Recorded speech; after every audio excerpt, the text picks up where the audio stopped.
చెప్పిన ఏ ఒక్క సంక్షేమ పథకాన్ని అమలుపరచకపోవడం, రైతు భరోసా లాంటి కార్యక్రమాలు, ఫీజు రియంబర్స్మెంట్ లాంటి కార్యక్రమాలు, ఆరోగ్యశ్రీ పూర్తిగా కుదేలైపోవడం, ఎక్కడ చూసినా రాష్ట్రంలో ఆర్థికంగా క్షీణదశ, ద్రవ్యోల్బణం పూర్తిగా, వ్యాపారాలు లేవు, పనులు లేవు, గృహ నిర్మాణాలు లేవు, దరిద్రం తాండవిస్తాంది రాష్ట్రంలో, పేదరికం విలయతాండవం చేస్తుంది రాష్ట్రంలో.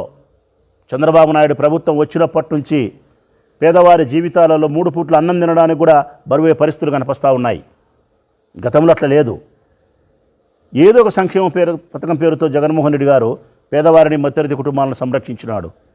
పేదవారికి ఇచ్చిన సంక్షేమ పథకాల వలన మళ్ళీ మార్కెట్లోకి డబ్బు వచ్చింది, వ్యాపారాలు జరిగినాయి, అందరూ పచ్చగా ఉండగలిగినారు, సంతోషంగా ఉండగలిగినారు. ఆ వ్యత్యాసం ఈరోజు రాష్ట్ర వ్యాప్తంగా అందరికీ స్పష్టంగా కనిపిస్తూ ఉంది. అందుకే ఈరోజు ఎన్నికలు జరిగితే 11 సీట్లు కూడా రావు.